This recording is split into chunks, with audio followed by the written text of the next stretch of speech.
All right, thank you. Thank you for coming for the first annual Reality Forum.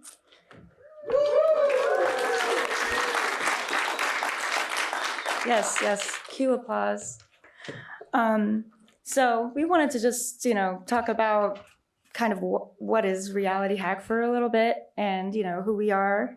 And then we have a delightful panel of experts from different corners of the tetrahedron, as you will find out soon. So without further ado, I'm Maria Rice. I'm the COO of Reality Hack. This is our 7th year, and we are all a volunteer organization. And we have 3 board members here: Scott Greenwald, who is our chairman and CEO, and also Sultan, who stand up and wave. Sultan Sharif. So we started this thing probably about, I'm not going to say how short a time ago it was, but it all came together by the time it was supposed to be.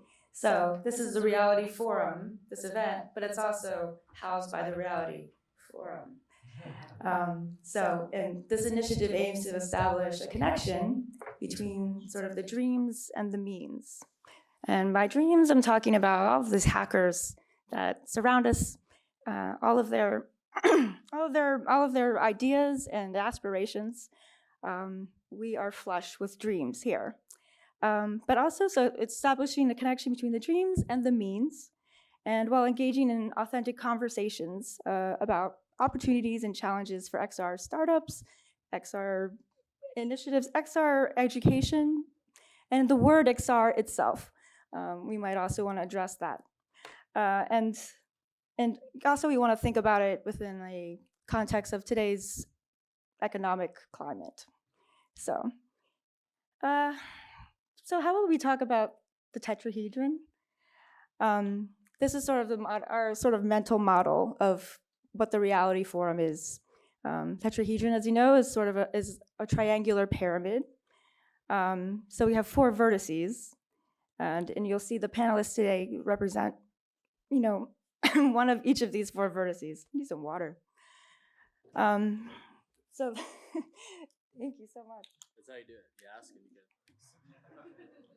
Why can't it always be like this? So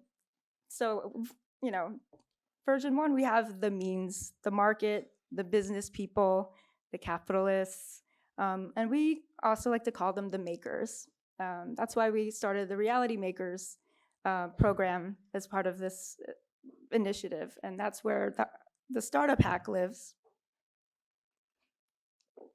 And even now, as I speak, we have hackers pitching and going at it with each other. Woo to going at it with each other. The next vortex is technology, and that's everything clearly around you. The hackers, we have 470 checked in last time I looked.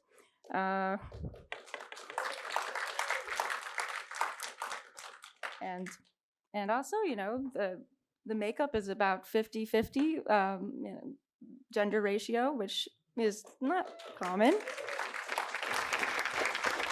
And the next piece is the media. So the mouthpiece, the messengers, and the harbingers sometimes, often, and validators as well. And the final piece is the system, hacking of the system. And for this, I will go to Scott so he can explain further. Thank you, Maria. Scott Greenwald, chairman of the MIT Reality Hack. Just to give a little context before I dive into that last vertex, what is the MIT Reality Hack all about? Our mission as an organization, Reality Hack Inc., that is to move XR in the most positive direction for global society. A weighty mission defined somewhat by the Sustainable Development Goals. And the tetrahedron that Maria described, we think about as the different pieces of the puzzle that are required in order to do that. So we're using the medium and the means of hacking of rapid prototyping in a constructionist-inspired way to create both learning, which is required to do new things to move XR in a positive direction, as well as networking. So connecting people with each other people who can do and who can complement their skills with other skills. And so the pieces of the puzzle that we're talking about, the main hack, is this kind of the technology hack, the method of getting people to be able to use the tools and the technologies that are available to make viable, useful products in a way. But they exist against the backdrop, as Maria mentioned, of the makers, the funding, the capital, and they exist against the backdrop of a system which creates conditions, economic conditions for these kind of projects and companies to succeed or not. And if we were to think about the whole thing as a system, then we need all of these pieces to work together in order to move XR in the most positive direction. And so this is the first year that we're venturing outside of just the technology hack and including this kind of the capital and the system as pieces of the puzzle. And so, yeah, Maria, as she mentioned, leading up the startup hack or the reality makers.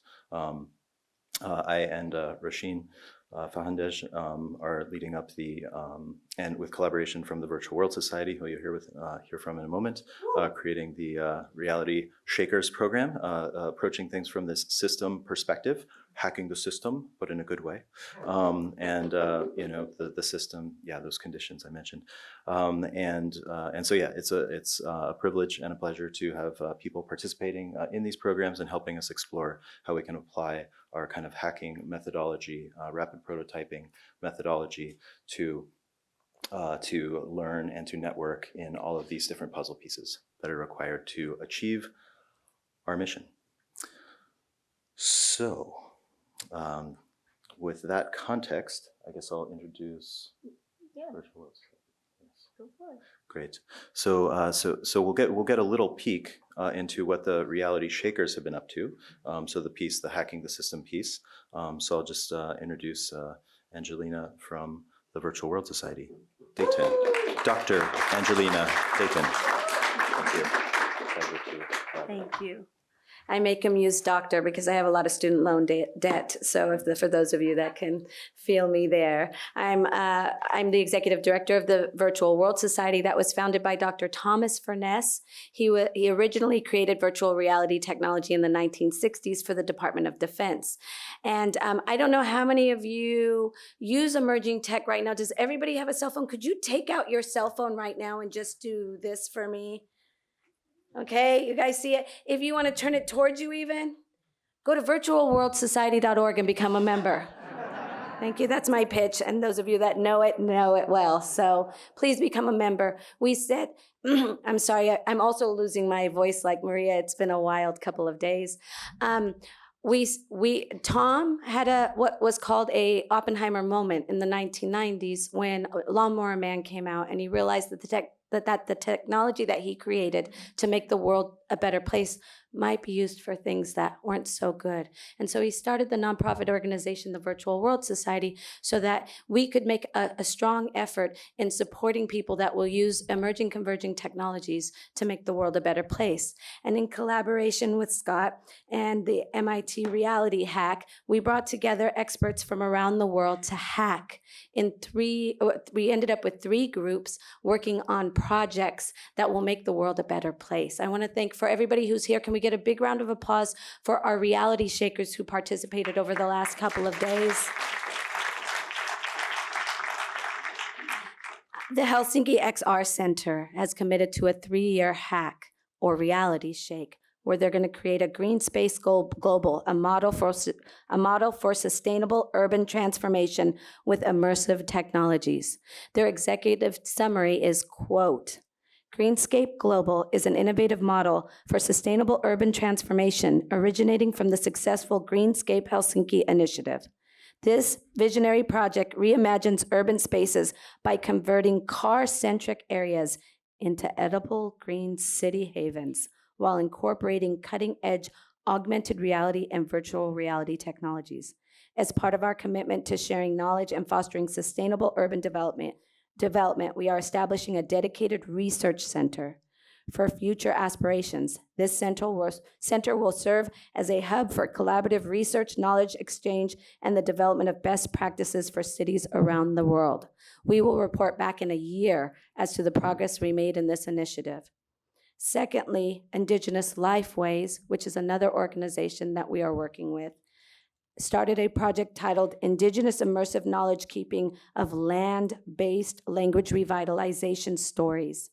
Their executive summary says, quote, "The urgency to preserve and protect traditional lifeways stems from the attack on Indigenous sovereignty based on racist blood quantum criteria defining who is and who isn't Indigenous.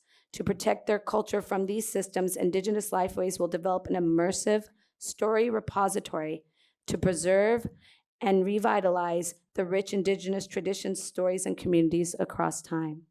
And lastly, in collaboration with other Indigenous work, our third group works with the problem of cultures and tribes around the world losing their culture, language, and traditions, and they will preserve this precious information by creating a simple-to-use WebXR platform where communities can upload their information, including stories, pictures, and videos, teaching users how to capture 3D data in order to preserve artifacts, locations, memories, and people. A native wiki, if you will.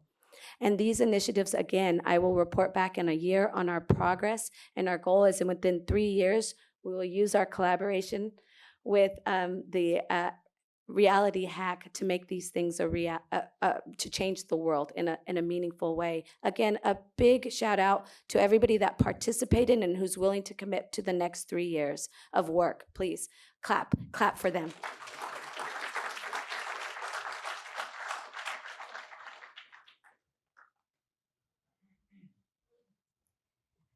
Thank you so much.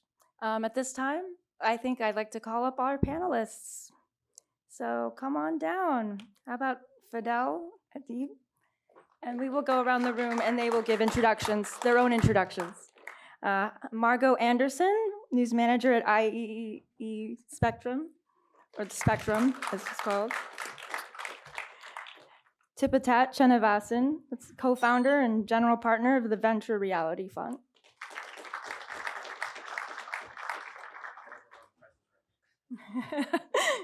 Come on down. How about Jason Hiner, editor-in-chief of ZDNET?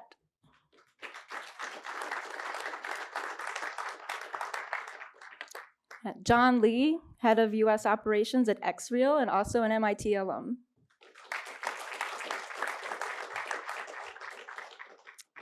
Harry McCracken, global technology editor of Fast Company.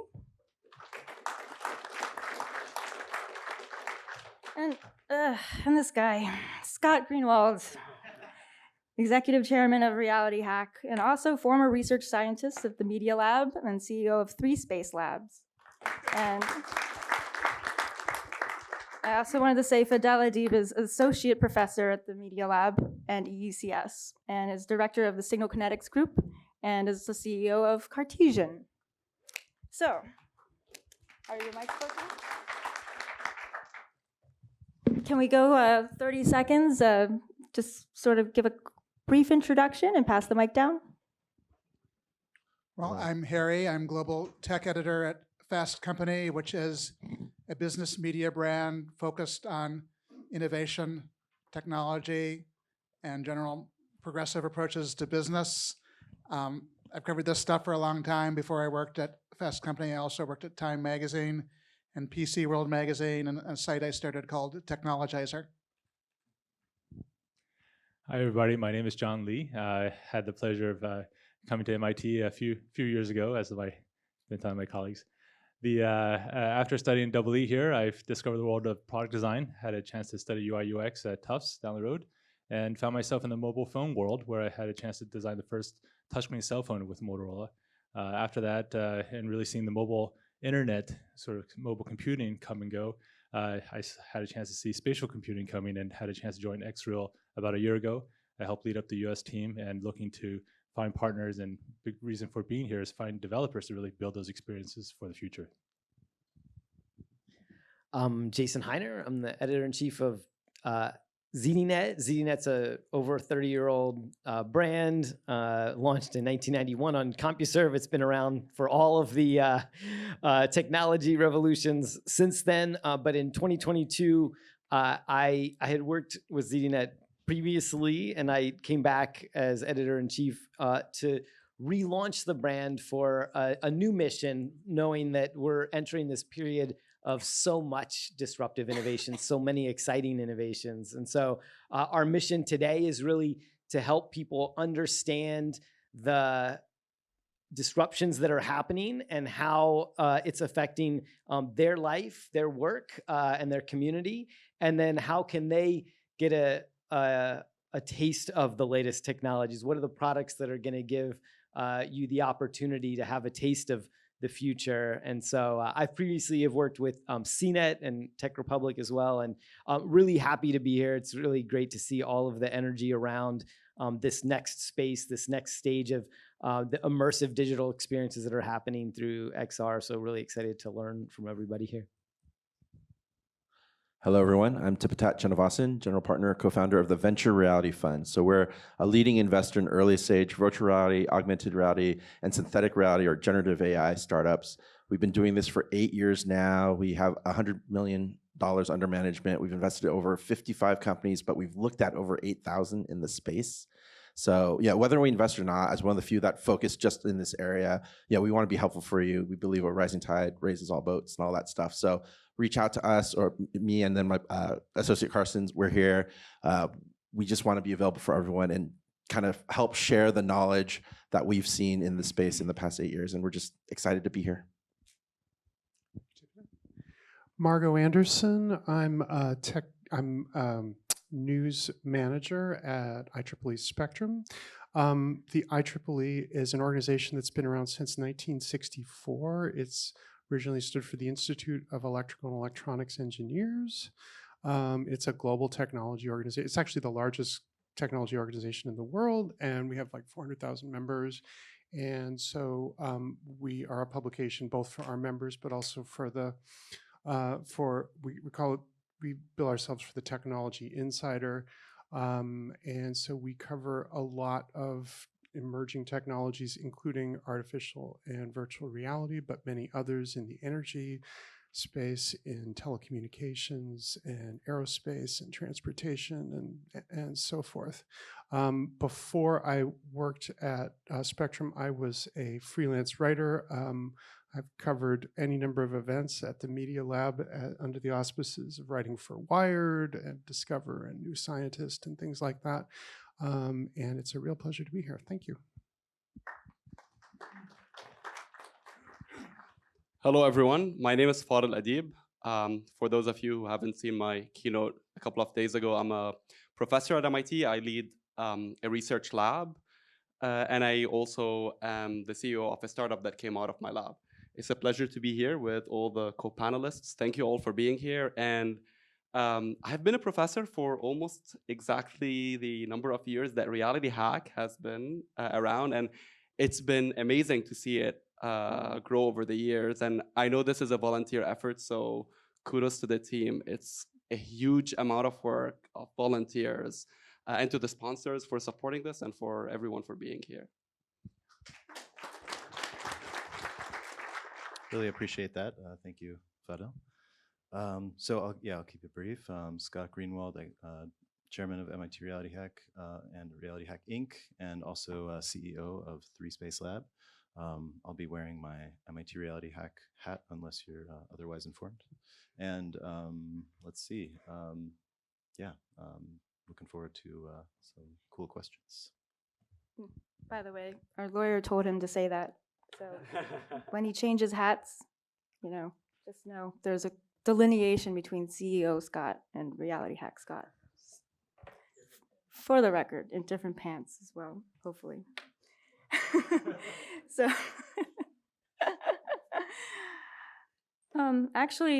so I have a question for Scott.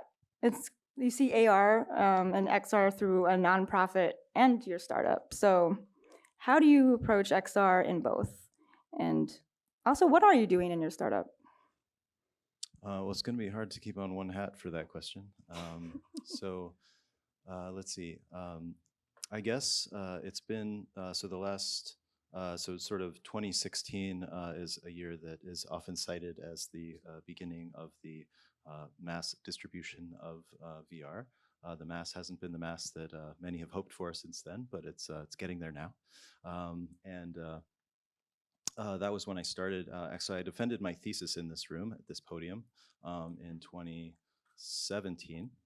So been a little while. Thanks. And it was on virtual reality for learning. And I had an example application in physics, but I'll try to stick to the question, physics learning. So I guess looking at it now, it's sort of a privilege to be leading up this effort. So to a great degree, just kind of being, standing in the right place at the right time is what gave me the privilege to convene this event. And so I guess I see it as a benefit to the ecosystem, which we're all here, aiming to benefit an ecosystem which is so inspiring and also so slow to get where we all imagine that it will get, but it really seems now like it is getting there. And so I guess to try to answer the question more pointedly, I am trying to swim in the waters and also trying to help all boats rise. So that I guess is where I'm at, and it's I guess I'm happy to have taken an approach with my startup that has allowed us to still be here while so many have sort of risen and fallen. So I guess that was, yeah. Thanks. Real quick, can we have somebody help run the microphones between the different sides? Yeah. Because Fadil just pointed out. Game of telephone. Okay. Yeah. Fadil just pointed out that I didn't answer the whole question. I guess I was asked about what my startup is up to. So putting on that hat. So 3 Space Lab is a company that's doing virtual reality for the entire real estate development lifecycle. The VR for architecture has a very long history and deep history in this building because actually the MIT Media Lab is based in the School of Architecture and Planning, which is a sort of an interesting story where that was the department that was most able to become the home of the odds and ends at a certain time in history where Nicholas Negroponte was putting together the lab as a place where, first of all, the researchers were very free to do their thing, a little bit less encumbered by the limits of academic departments, and where also industry could fund research. And so, I certainly always thought about it as something that seemed kind of symbolic, like that we were in architecture and planning, and yet here I am, however many years later, doing sort of architecture, right? And anyway, that's what we're up to, this kind of application of bringing conversations in architecture to the world in a mobile fashion in a way that helps everyone get on the same page. So that was CEO Scott signing off. Thank you. Well, I want to get back to this idea about kind of like different applications for VR. A lot of us were introduced to VR through gaming. So besides, there's architecture, and I was wondering if someone else could speak to other applications of VR that are really exciting right now. We've expanded to include like VR and AR, like the whole XR spectrum. So we've invested in just as many healthcare companies as we have done gaming companies in our fund. And what I like to tell people about, we're not supposed to have favorites, but my favorite company I've invested in is a company called Apprentice. They're an AR solution for pharmaceutical manufacturing.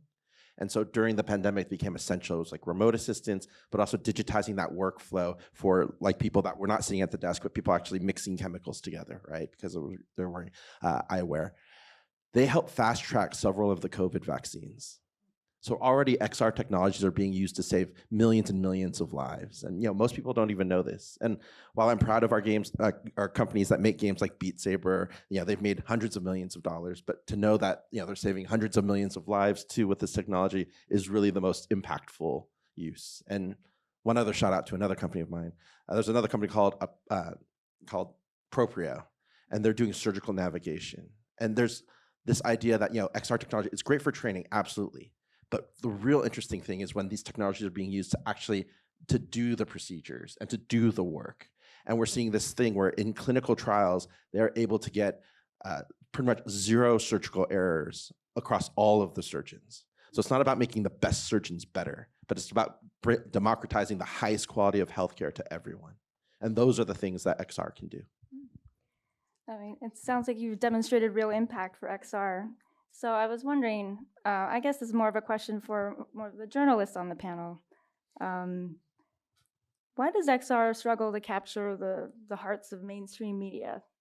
Or at least, you know, in terms of the hype cycles, do you think that hype cycles and your coverage impact the adoption of XR? Are we getting the story wrong, or?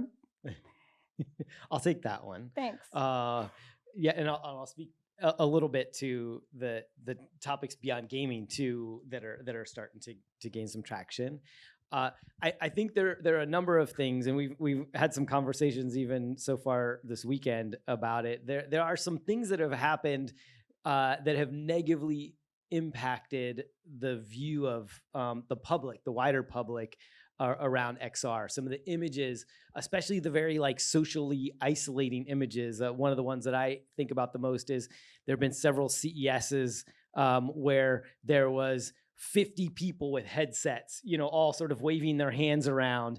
And it just didn't look like something most people would be. It looked so funny and ridiculous that it didn't look like something that most people thought they wanted to participate in, right? And then the dominating theme of so much of XR and VR, especially, has been around gaming, even though there have been, even the origins of VR started outside of gaming. When I was at Tech Republic, we did a story about the fact that NASA has been using VR to train astronauts for over 2 decades, to train astronauts on spacewalks.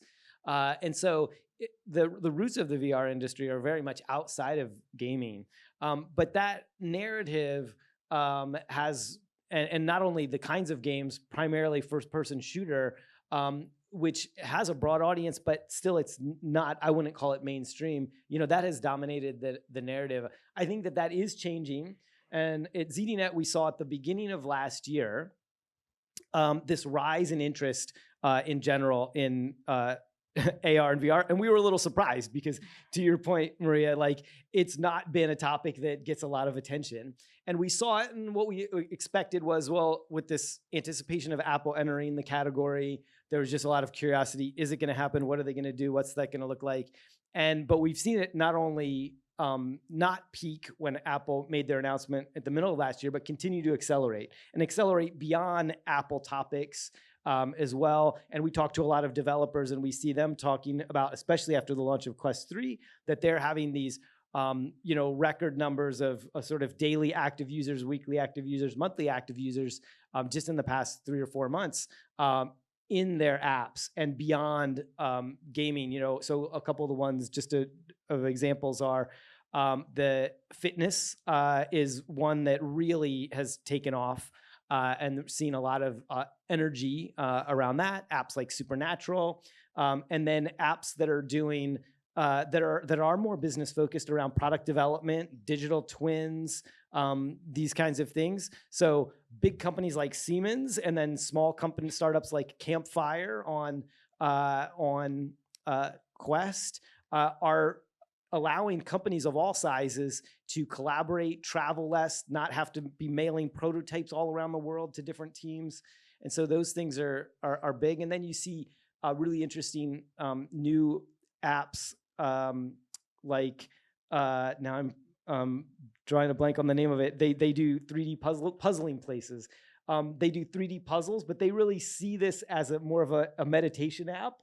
Going in there, you can collaborate with another group, and you can do 3D puzzles, and it's incredibly satisfying to do it. And they do it and create an environment where it's very much a place that is quiet and helps you sort of calm down and slow down and enjoy the experience.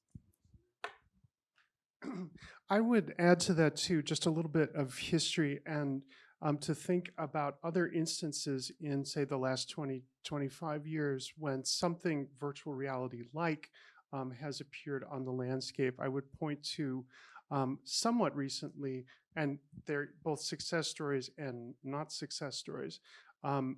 Pokemon Go is probably the most, I'm guessing, or certainly one of the most successful augmented reality apps in some form or another. And I think we need to recognize that as a success story that in some way or another should be, recognized and addressed. But then on the flip side, there was Google Glass, right? And Google Glass was something that was it was I think a big faceplant for Google in some ways, but and so there are success stories and not. If you go back another few cycles of technology, go back to like virtual worlds like Second Life, and these kind of massively multiplayer games. It's not really even a game, I suppose, but those I don't know. So I think it's important that we also think about the entire experience of it and not necessarily just be focused on the hardware too, so that all of these are versions of what we are talking about here. They just don't always have, although the exception being Google Glass, but they don't always have the headset. But I mean, Pokemon Go was an example, I think, of an augmented reality idea that just took fire, and it was a massive hit, and I don't know where it remains to this day. But anyway, it's an important historical point. Let's go to Harry. I've written about XR and AR and VR and mixed reality and merged reality and the metaverse, God help us. I kind of feel ultimately that when you're talking a lot about terminology, that inherently means you're very early in any kind of revolution. And I think back to the days when I first started to write about tech, when multimedia was a very big thing. There was a concept called the multimedia PC that had like a CD-ROM drive and sound and better graphics, and there were magazines about multimedia. And almost instantly in that case, multimedia just became part of the air we breathed, and it was no longer something people talked about. We don't really even talk about the internet very much anymore because the internet is assumed. I think all of these new kinds of reality are a little bit different than those things, and that it's just taking a while. I think partially because the technology here is really tough, and there are all kinds of issues relating to displays and batteries that mean this is not like flipping a switch. We are partway into this era, but there's still quite a bit of way to go. And we will know that this really matters when it's just kind of assumed it's part of life, and we don't talk about it so much. And I'm too smart to make predictions about when that will happen, but once it does, I think we'll kind of be aware it has happened. One quick thought besides the beautiful cup holder I had on my laptop, my PC, I guess was the CD-ROM. Anyway, I think at the end of the day, it's really about how we relate to these technologies. And one of the big trends that has happened is that for those born in the 90s or whatever, they don't use cable TV anymore, right? So everyone's streaming on their devices. And so I think that as we are starting to consume media in a different way, I think it just naturally goes from our black rectangles in our hands to then on our faces, and then that's at the point where I think we stop talking about the technology and we start to consume it and be part of that. So, Yeah, I'd like to ask a question to Fidel as a professor. How can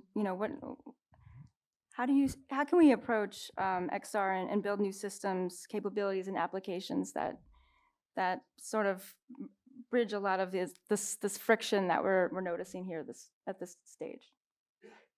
Thank you for the question. I have the pleasure of both serving as a professor and leading a research lab, and at the same time of taking technologies out and spinning them out through startups. And the way we approach both of these, like AR, in both of these realms is different. For those of you who might have seen my keynote, in my lab, we're thinking about how can we enable new capabilities through AR that would not have been possible without AR today.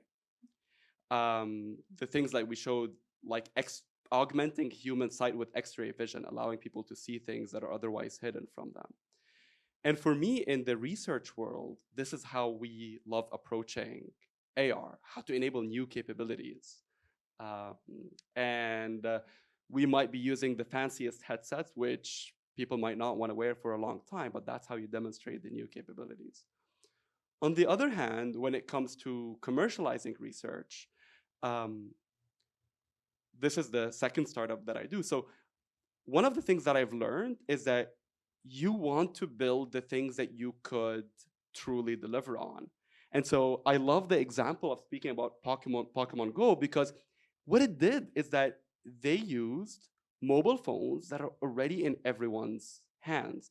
And so, for example, in the startup, we're using AR in the smartphones that are already there and already deployed, and we're developing the algorithms and software on top of it and building on all the new capabilities. And this is where the emergence of new libraries actually helps us a lot. So the way I love approaching this, and the way I advise my students or postdocs in the lab or my employees in the startup, is in a research environment, you want to think about the crazy ideas, the realm of the possible, and make them a reality. But when you're commercializing stuff, you want to be thinking about, how can I build something that could solve a real problem and which I can scale in the real world. Thank you for the answer. It does make me, I kind of want to know more about what are these other crazy under development XR applications that are going on.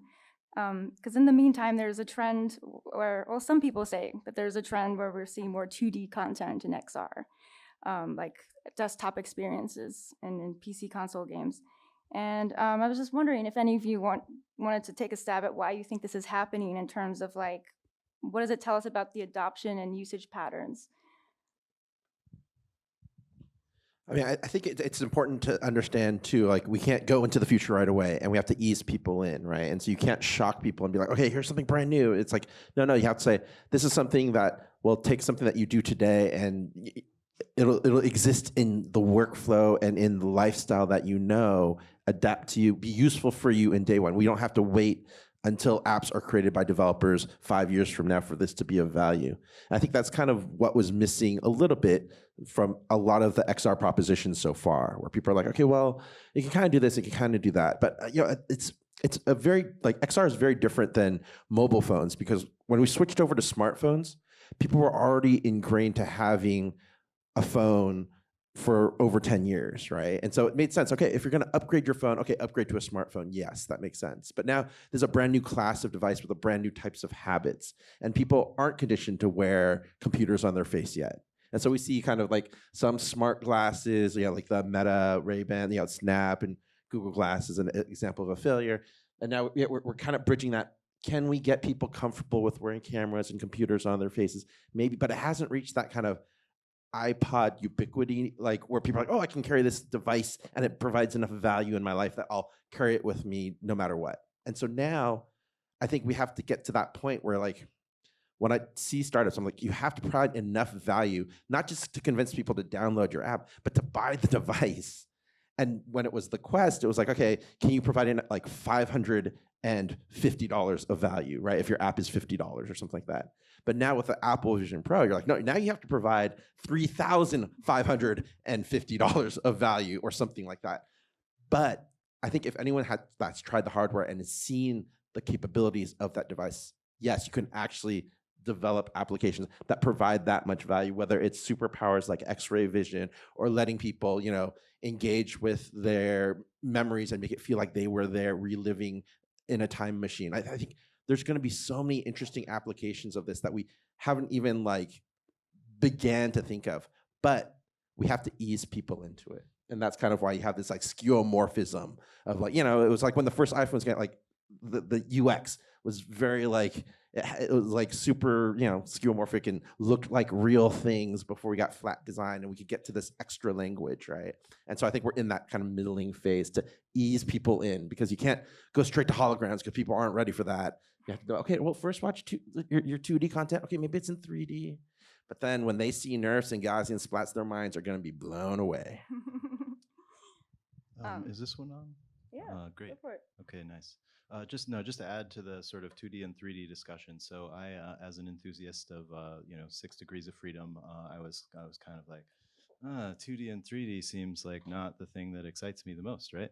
But I think there's this one perspective, which is sort of getting people to put on the headset. And the thing that's happened with, I think, all the VR products so far is that it's really exciting for a little while and you kind of do it and then you stop. And in one sense, I always emphasize that it's not my goal to make people put on headsets more. I just want them to do useful things. But at the same time, developing that habit also opens up the opportunity for people to do things less frequently in VR because they're doing some things more frequently. And that, I think that's important observation. And secondly, just sort of thinking about what are the reasons why it's going that way. And one may be the one I just mentioned, to get people to put on the headset more. If you're consuming all the apps that you usually consume, then all of a sudden you already have a habit of spending hours with that every day. And that seems to be one of the strategies behind. The second one might just be performance. So it's really hard, as other companies that have released VR, mobile VR in particular, have learned to get really consistent, really high performance. And just doing 2D and 3D is a really great way to provide a guarantee of high performance. So just wanted to observe that as well. Maybe just to add quickly that the putting on headsets and thinking about the CES 50 people wearing the same headset. Even more funny is watching all the people wearing the face shields before they put on the headsets as they line up and look like superheroes that are about to do something fun. But in some ways, I think that 2D is definitely a middle step. And in many ways, we live in a 3D world. And how do we consume information? I believe that spatial computing, immersive, all this thing is really about how do we interact with data, information that we today, maybe before technology, if you go and ask a friend, someone goes out and finds some information, come back, and you interact and you think about and you process that information and you act upon it. And then as you now move to sort of computing systems and now eventually now back into 3D world, why is this thing on the wall here? This is augmenting our space so we can all see the context that we're in. I think we're going to start getting back to more natural interfaces in that sense. But it's hard. It's hard to get the sixth off. It's hard to get all of the ecosystem lined up, the cloud infrastructure, all the things that need to happen to really have sixth off re-representation of 3D with digital. We kind of know what 2D interfaces are like because we've been dealing with them for decades. I think 3D interfaces are still somewhat of an unsolved problem. There are some cool ones, but there's not a lot of consistency, and it's not like a smartphone where if you can use an iPhone, you can probably use an Android phone. The people are still exploring different avenues, which is one of the reasons why this event is cool. I think another challenge is that a lot of 3D content, at least right now, is super complicated and complex and expensive to create, which is why people are falling back a little bit on 2D stuff. Playing 2D games with a headset on is actually pretty cool. I think it's fine, and the only worrisome thing would be if we kind of don't get over that hump, and we're still doing this 10 years from now, and there aren't incredible 3D experiences. That would be kind of depressing. Yeah, I'll mention too that in three-dimensional space, this sort of mix between two-dimensional interfaces and three-dimensional space, getting it right, and there is a lot of diversity in the ways people implement it, which can be confusing as a user, but there are some really good ones. I mentioned earlier Supernatural, which is a workout app, my favorite workout app, but partially because it has great workouts, but also it has a really simple interface. It has three two-dimensional panels. You come in, sort of a main panel, some stats, like your recommended workouts and things like that. It has a very good keyboard. Like the keyboard is better than the native Quest keyboard. And if you don't know, Meta bought that company, so they are internal to Meta, and they still use a different keyboard than the native Meta keyboard, but theirs is better. Like the angle that you press the triggers is easier. It's just more natural. And so they have figured it out how to do it in a way that is better, but is not universal. Like you go into every app you go into either uses some standard forms or uses their own version of it. And so some of that diversity, like that Harry's mentioning, is part of the challenge, but it's also the place where the space is, you get a chance to see different things and try different ideas. And so there's some freedom in that the space is still consolidating around what are the best, forms to present some of these things, some of the both the information and the sort of the user experience elements, which is really good. And so that makes it kind of fun as a user of these things to go in and get a look. So as the token audio engineer here, you're going to have to indulge me. Why so much focus on the 3D visual? What developments do you see happening for spatial audio in terms of integrating with these headsets or other wearable devices? There's some great audio companies out there, Dolby, THX, they're all looking at spatial audio and how to enhance. I actually remember, I think it was Mosaic, they had a great browser, open source, where as you walk closer in VR to this other avatar, you can actually hear the sound better and better. So I think there is a lot of development in this space, and I'm looking forward as spatial anchors and 6-stop tracking really start to become prevalent, that some of these experiences will really come out. I remember too, there was research that showed like showing the same visuals but having higher fidelity audio tricked the people into thinking that it was a higher visual experience as well. It kind of just shows the way our brains kind of work. And I feel like with each generation of device, they've been trying to get better audio and better surround audio, spatial audio. So I think it's definitely an important part. But I think it is interesting though. I do feel like we are audio and but primarily visual creatures, right? And so like having the eyes is the most important part. And while I totally get, like, I meet so many people even here at the hackathon, they're like excited about like haptics and smell and getting more of the senses engaged. And I get, like, as an academic or just as a pure like love of just magic, it's cool. But then the venture capitalist in me is like, oh my gosh, like, is there really a business opportunity? Like, how much more would you pay to get the ability to smell in your experience? Like, I feel like visual and audio gets you like 90% of the way there. And the rest, while it is it's not necessarily enough to justify all of the costs and all of the friction that those solutions provide. Sorry, that was a random rant. No, that's actually good. I was wondering, like, well, what are the most profitable XR applications that you've noticed or heard of? And anyone can answer, not just the venture capitalists, but also, like, talk about like use cases that provide real world value to consumers that would pay. I'll mention the spatial audio just real quickly because there's a new product. We also test other products beyond VR products, obviously, and we've been testing a new product. I don't know if everybody's heard of it yet. Lovesac Stealth Tech, where they integrate the audio into the couch, and this is a really hard thing to do. And they've worked with Harman Kardon on it, and they've done it. And we've tested it, and the product is actually so good that we tested it at the same time. We tested some new of these ultra short throw 100-inch projectors where, and we put the 100-inch projector up with sort of a standard sound bar and an audio. I promise this relates back to XR. Bear with me one sec.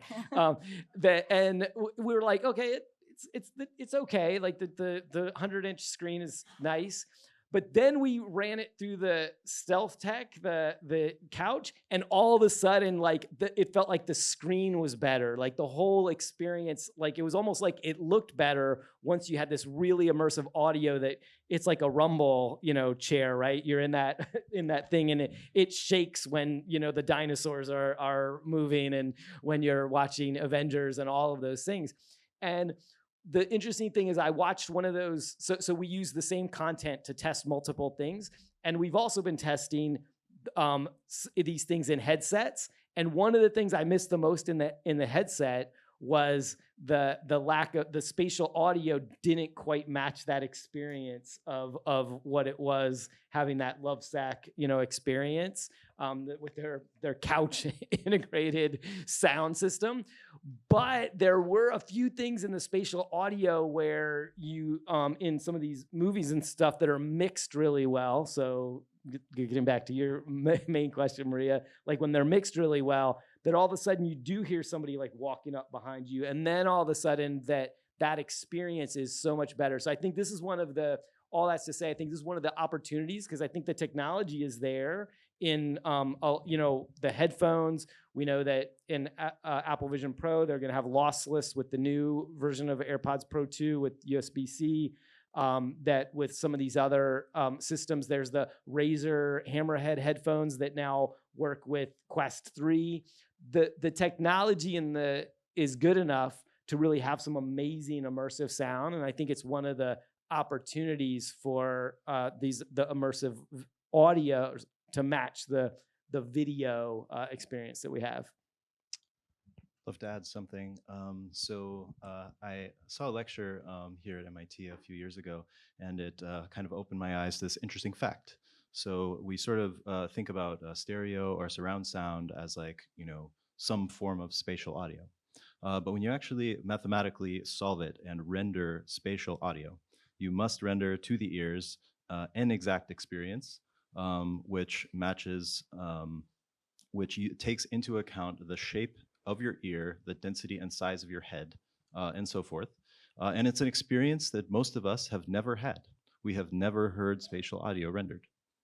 None of you, maybe one, who knows? But like, it's kind of interesting to think, like we used to see TVs in super low resolution, and now we see like giant screens in super high resolution, and sort of the jump from like stereo to spatial is that big. So even just thinking about the fact that you're going to, probably because of XR devices, because they can do sick stuff tracking for audio, you will start to have those experiences that you have never had. So just wanted to share that. Yeah. I was wondering, I guess maybe more the researchers in the group, or actually anyone, like, this is another indulging of me question. Like, can we speak more to the perceptual value of the parts to the whole in terms of achieving full immersion?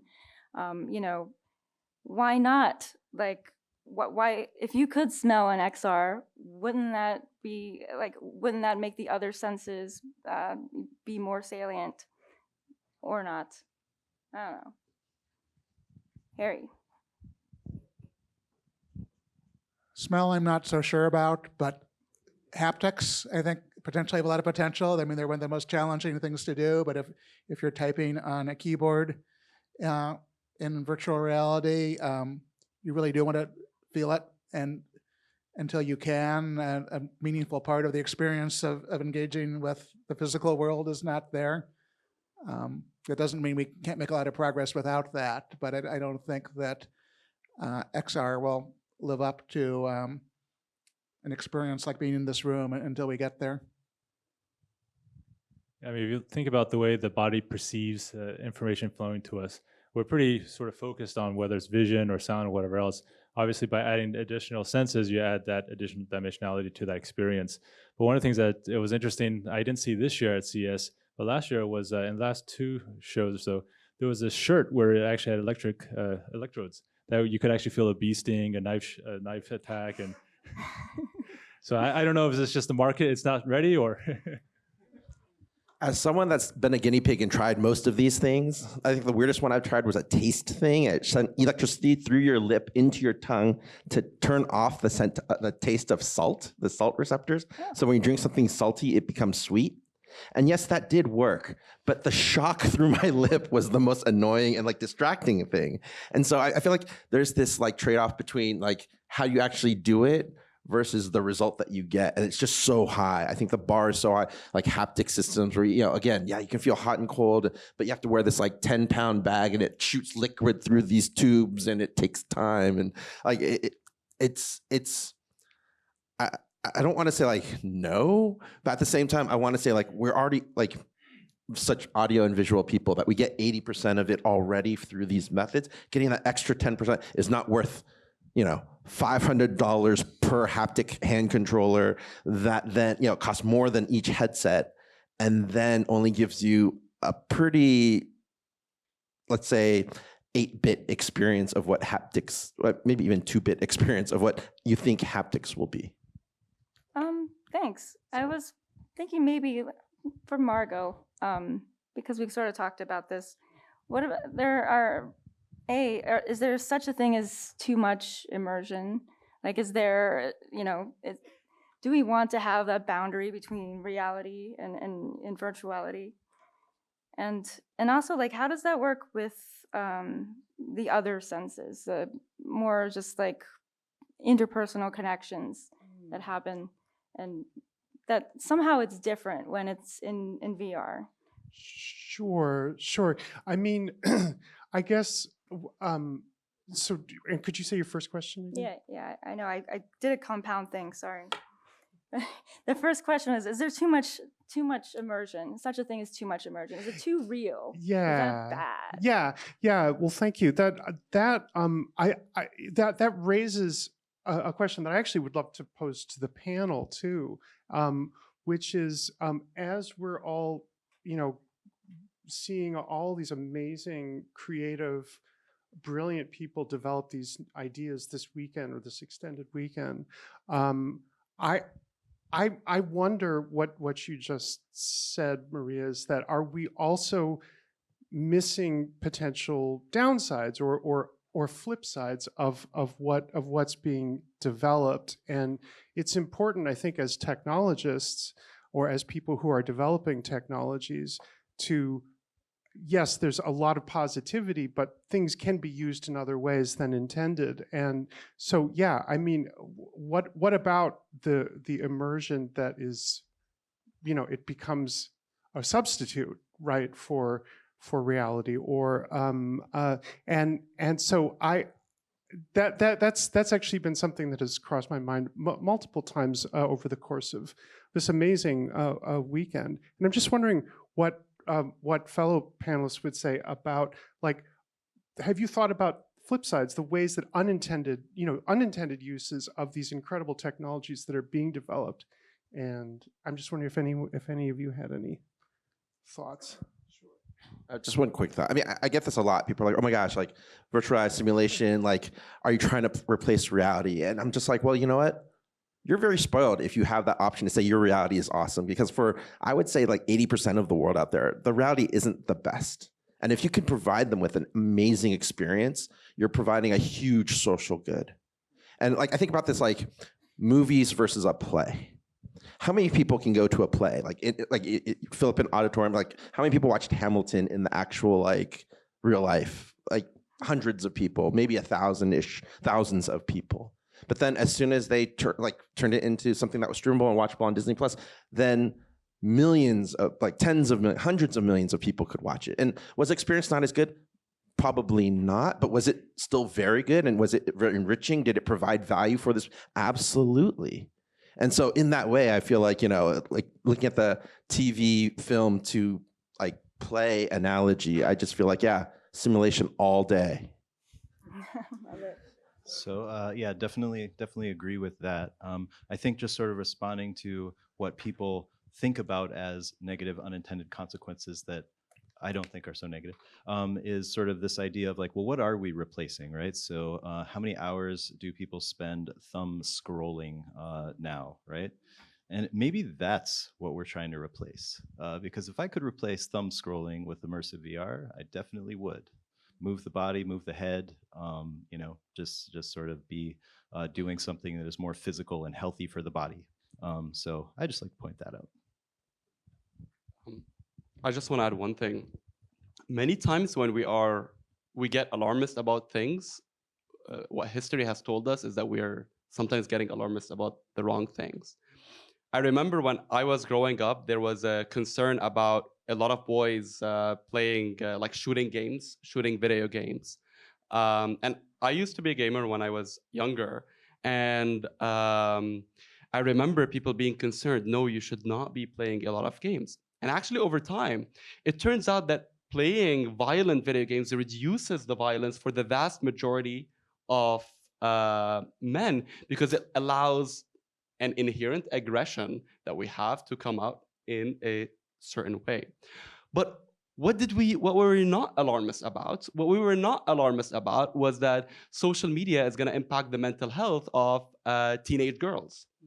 And we were like, social media is amazing. And actually, I've learned that from a lot of my PhD students who said that they deleted their social media accounts when they were in high school and undergrad because they started feeling that it is impacting their mental health.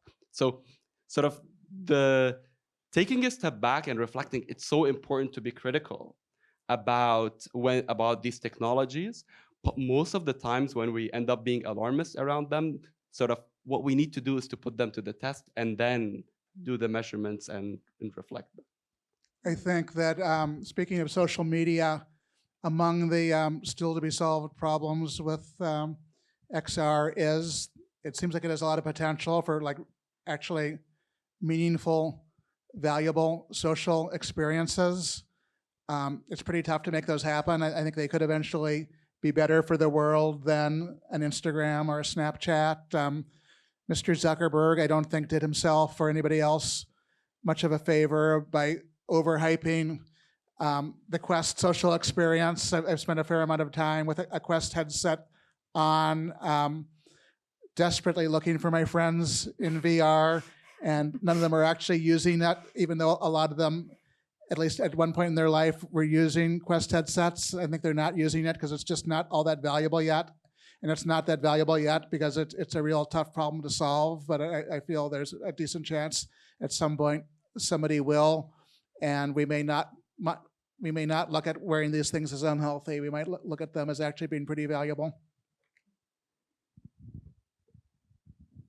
I'm gonna send you a friend request and Quest because I've had the same thing. It's like, why is nobody here? I think it's a hard problem to solve, and the ways that we have tried to solve it today are not super compelling. And so I think it is an opportunity. Those of you who are thinking about developing, and those of you who are funding people who are developing, it is a problem that hasn't been solved yet, and that it feels like there is enormous opportunity to find ways. And I think we are using models that are very much in the model of the ways that we interact in the real world. And interestingly enough, like the social media doesn't use ways that we interact in the real world. Like they're very artificial and they work, but they are very, in a sense, native digitally. And we don't have an experience yet that's sort of native to virtual worlds or virtual spaces. And I think that's something that we still haven't quite figured out. And I'm eager to learn what those could look like as well. I mean, what I think is exciting is Roblox has kind of shown us what that really does look like. And I think people don't understand the impact of Roblox, like 70 million daily active users, right? That turns into like 350 or 400 million monthly active users. Like Second Life, for all of its hype, I think at the peak, they're at like 1 million monthly active users. You know, World of Warcraft, which was huge for my time, that was like 10 million monthly active users. So the order of magnitude, like if you think, okay, the people that grew up in like, you know, World of Warcraft and Second Life are now trying to create, you know, these experiences. Well, no. We're not going to. The people that grew up natively in it in Roblox, and they're in the positions to create these things 5 to 10 years from now, like it's going to be. That's when we're going to see the real version of it, I think. Scary. Let's talk to John. Yeah, I think the question of unintended consequences, obviously with AI and everything else around us, is definitely always something we should always take a step back and think about. I think, however, you know, one of the things that we all ask, you know, at what point are we going to think, are we living in a hologram? I think technology will take us to a point where maybe our memories will say, hey, wait a second, did that really happen or not? And we absolutely have to think about, you know, what do we have to put in place to avoid deep fakes and all this other things with our own memories, let alone what's really happening around us.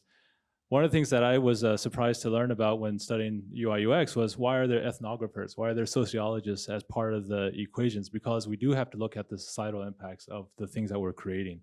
And I think that it's always good to have that type of a sort of mentality and hat on top of it to think about what is social media doing to us? What is, you know, all of this immersion doing to us? But yep. I just want to ask an annoying question to everybody. How often do you put your headset on? Every damn day? How many put their headset on every damn day? Raise of hands. Okay. How about once a week? Okay. How about hardly ever, except maybe once a year? It's okay. So, I don't know. it's really an interesting conversation when we talk about the value of the idea, and then we sort of have this, we still have a bit of a roadblock in terms of the medium, and yeah, I guess a lot of people are, I shouldn't say this, the A word, but like, pass through is, it's the next big thing. Do you really think it's going to usher in like a new era of spatial computing? Like a really, I mean, obviously pass through exists. My personal opinion is that optical see-through is maybe a little bit better than video pass-through because it's a much harder problem of video pass-through to be able to represent the real world in 4K, 12K, 100K, right? It's all that compute. Why? How many? Why is it so heavy? The AVP Vision Pro is that there's a lot of compute, there's a lot of batteries, a lot of stuff, a lot of technology they pack in there to do it really well. So I think that but where it's going is basically, again, how do you put information at the right time, at the right place, to the right person, and so on and so forth. So that's, I believe, what we're driving towards is a new way of interacting with information. So. I'm kind of hoping that at some point VR and AR are the same thing, and it's just a continuum.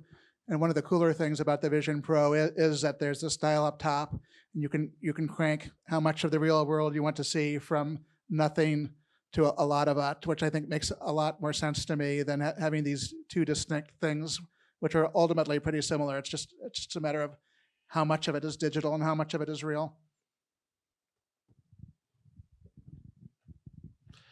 Yeah, this is interesting too. Like, as an investor, right? Like we saw this very early on where people are like, okay, like we definitely know optical is the dream, right? That's what we want. But we know there's hard physics problems, and we've got, like physics, unless we develop new technologies, can never get the full experience that we want the end user to have.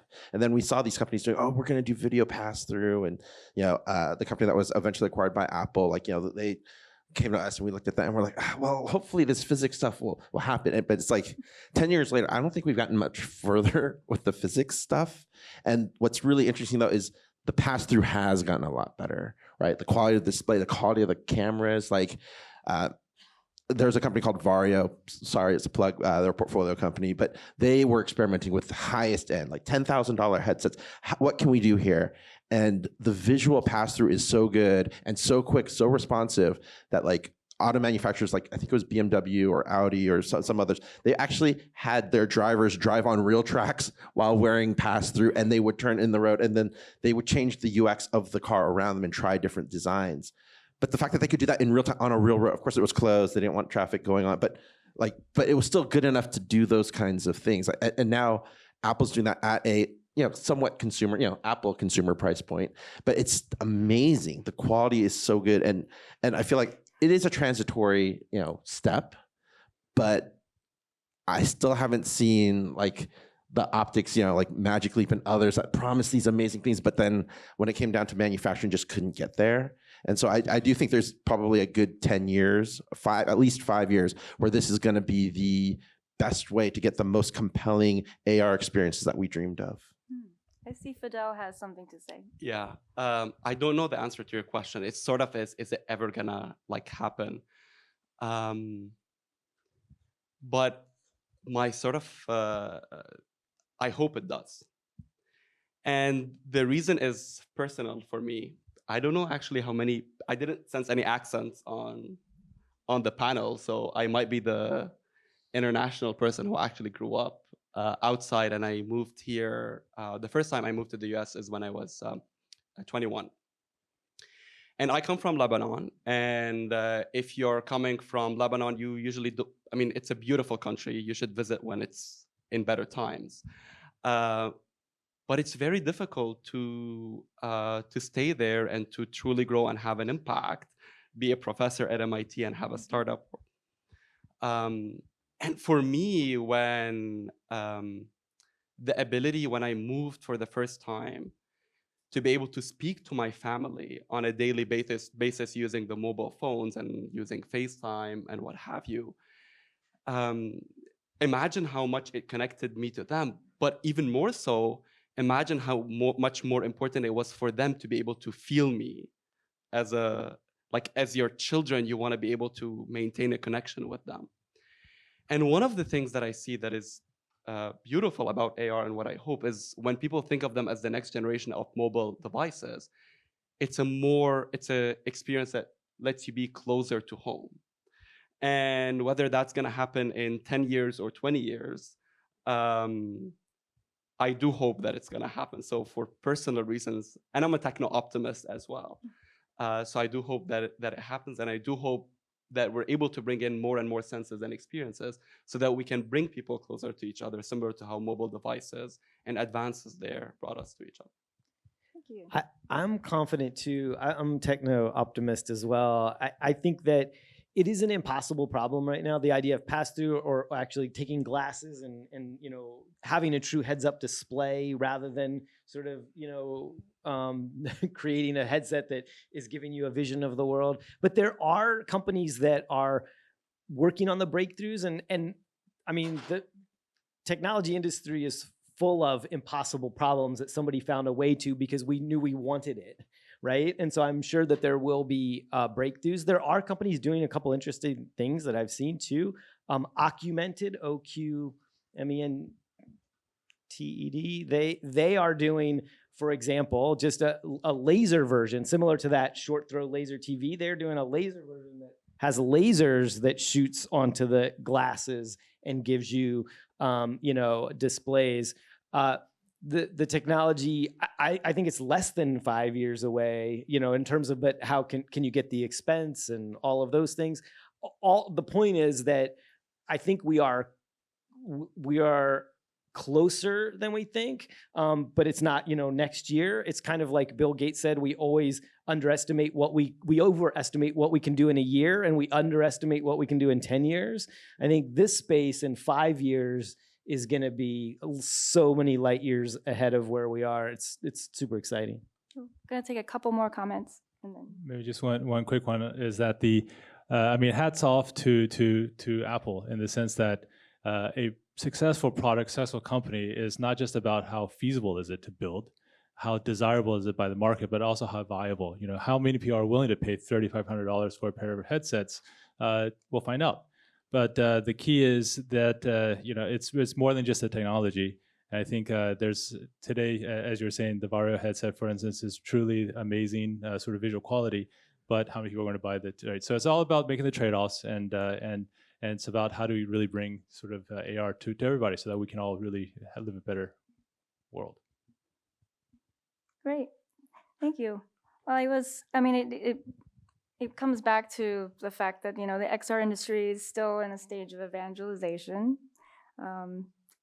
As you can see, there's a lot of effort and a lot of words dedicated to promoting and sharing the technology. Obviously, nothing's better than a personal testimony. And as Tipatat in our Startup Hack workshop, we did talk about how, it's really hard to write about or talk about XR unless it's experienced. And so I guess my question is, how do you write about XR when it's meant to be experienced? And maybe you don't, and that's what's going on. It's really tough. If you write about a smartphone, people are going to know what you're talking about and understand it intuitively. And I don't know what percentage of the world has used a headset in some form, but it's certainly not even 100% of Fast Company readers. And if you set out to write about something like the Vision Pro, at the moment, it's essentially zero. So I think part of our job is essentially to assess these things, and if they're worth being excited about, say why. If they are overblown, explain that. If the ultimate bottom line is that they're both overhyped and exciting, you have to convey that. And I guess the only one thing you can do a little bit in some cases is use video, but I also think about things like when Microsoft released the first HoloLens, they did a lot of very expensive looking videos, and they were essentially completely deceptive because they would show like a dinosaur roaming around the room and the user like cowering because it's such an incredible experience. And in fact, it was nothing like that.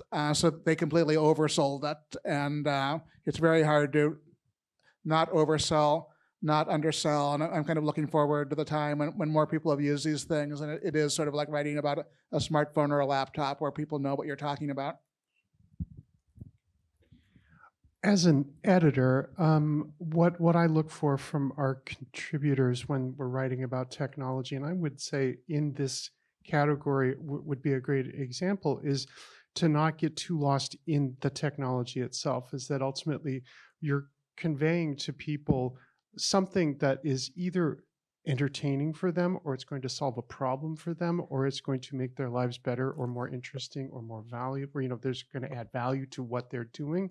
And in that sense, there's something I think it's important that we not get too fixated on the mechanics of it, and that there is something experiential to be conveyed too.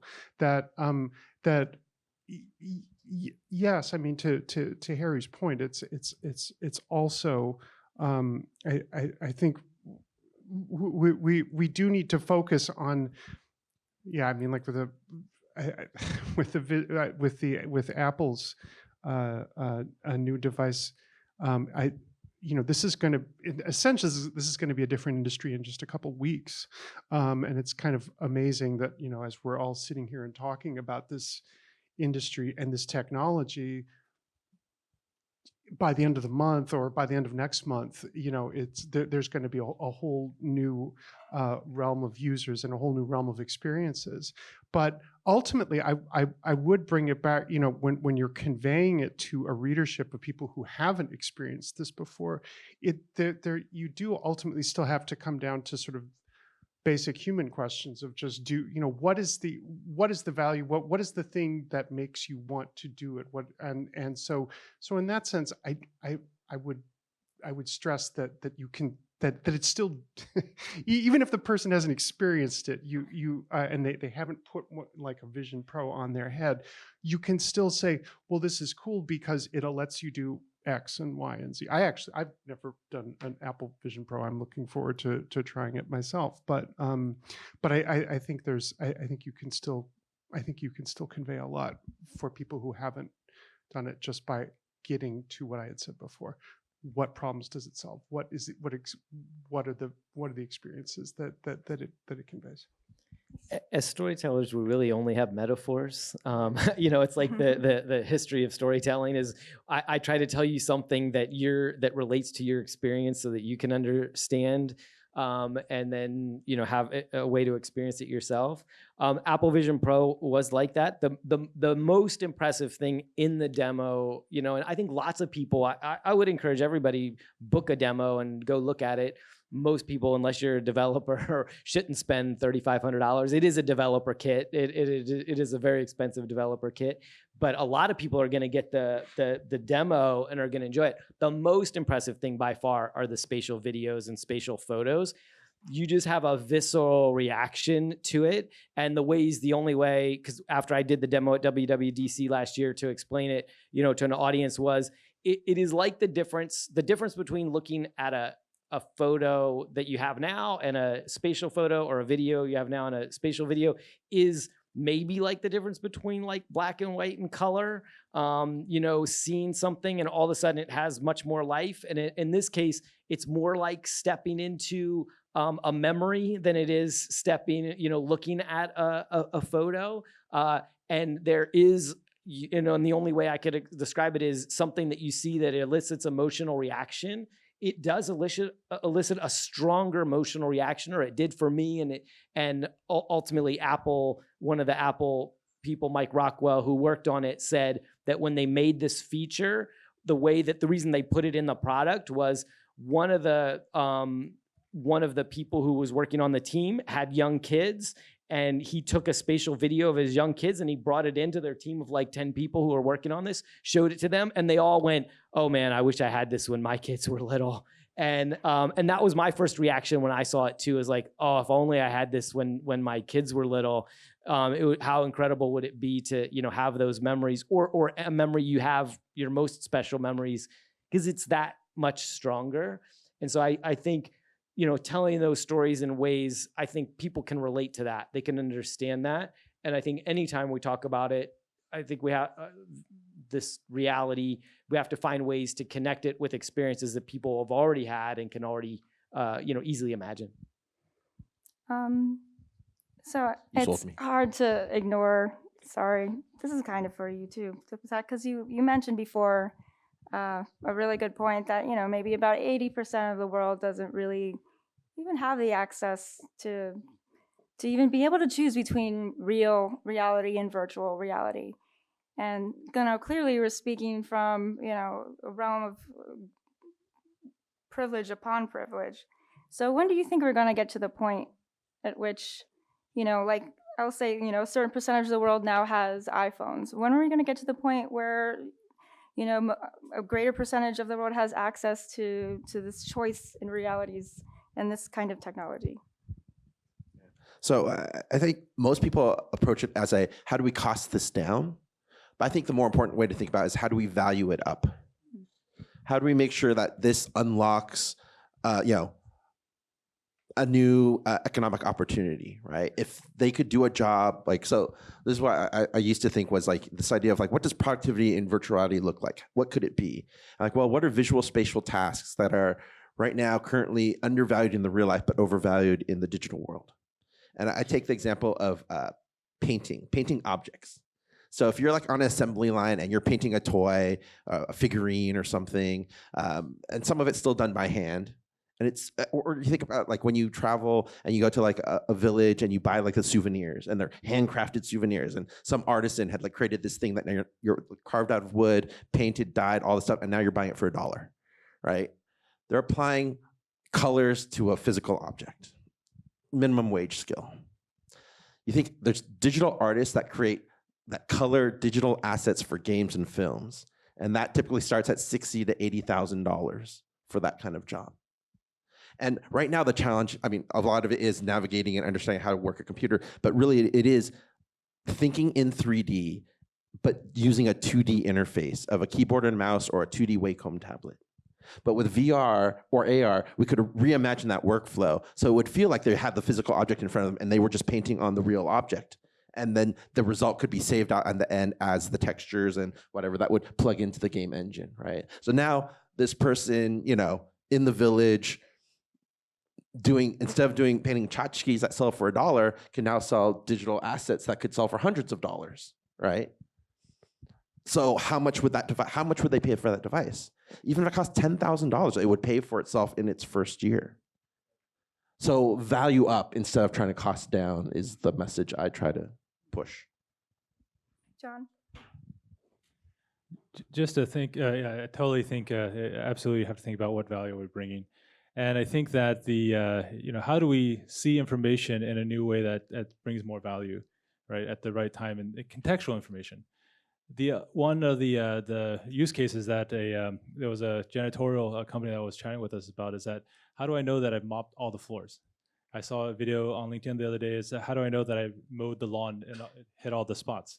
So I think another interesting aspect to think about is what about time? How do we visualize time? And how do we bring value by visualizing time?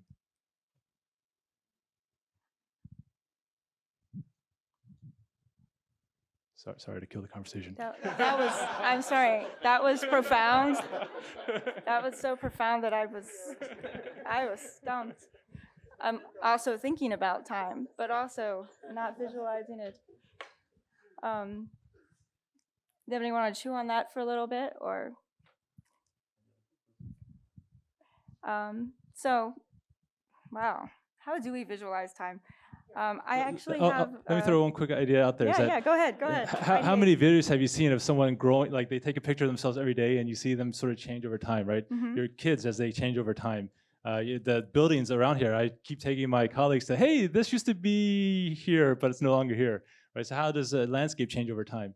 And I think those are things that through technology, we can really start to see time changing in a way that we couldn't otherwise, so. Yeah, and I think you also just created a new hack challenge, so which is kind of the process that is happening here.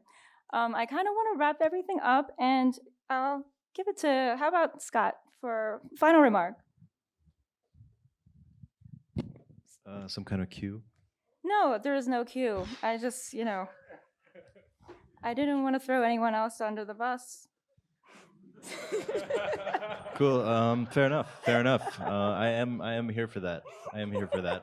I will take it. Yes, like a human. So let's see. This has been amazing. Super nice to have this conversation. So some of us may have these conversations more often than others, but I find it was a great opportunity to kind of dump out ideas that form over a long time, and I don't have the chance to all at once. So thanks for everyone for that. Hope you enjoyed it as well. Let's see. So yes, I guess we're concluding our forum, which, as we said in our dichotomy, was taxonomy. Was this sort of opportunity to, bring in a different piece of the ecosystem that we're aiming to move in the direction of positivity, how people communicate about XR and the ecosystem. So just wanted to kind of put it in that context, how we've sort of broadened the conversation that's happening here, the type of participation that's happening at MIT Reality Hack, hopefully bring together something with all these pieces has some forms of synergy. So yeah, no, I think that was a really great encapsulation. I love how we went from, we talked about the technology, we talked about, bringing it to market and, how to communicate about the technology. And then in the end, we ended up with like a question for a hack. So you kind of brought it all around full circle. And so thank you very much. This was awesome. And hopefully we'll do it again next year. So thank you.